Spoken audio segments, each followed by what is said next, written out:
Slowly, every man turns back down the path to his rendezvous with death. As he walks along, he comes upon another old friend, one he hasn't seen lately. Without much hope, he pours out his story again.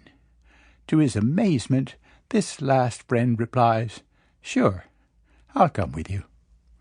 The name of this friend is Good Deeds. The late Archbishop John May of St. Louis related this story in his weekly column in the diocesan newspaper for the first Sunday in Lent back in 1992. He went on to comment as follows. Death was a familiar figure during the Middle Ages. Average life expectancy was less than 40. Infant mortality was at a frightful level. There were no hospitals or nursing homes. People tended their dying at home and buried their dead. Death at a great age was rare. We, of course, take it for granted. For whatever reason, we Americans tend to insulate ourselves from death, and when we must face it, we cosmeticize it. Perhaps it's all a way of avoiding every man's insistent question, "Who will go with me on this final journey?" Jesus, too, told stories. They were his favorite form of teaching.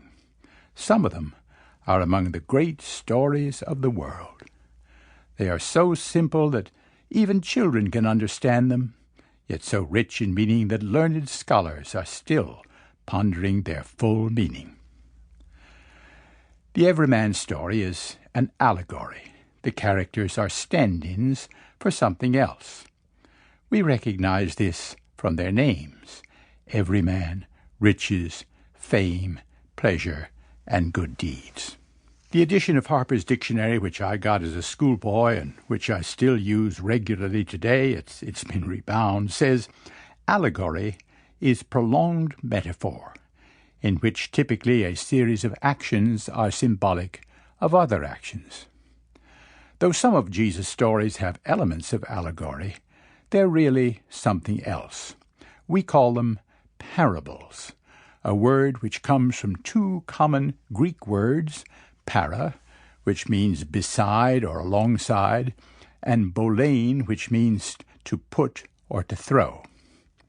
A parable, my dictionary says, is a comparing. It puts something beside something else. The point of the parable is either the likeness of the two things compared, or sometimes their unlikeness, as we shall see. Why do you suppose Jesus chose parables as his favorite form of teaching? Well, who doesn't like a good story? Stories appeal even to very young children.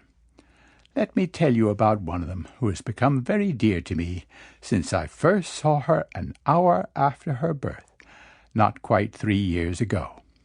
Her name is Doris.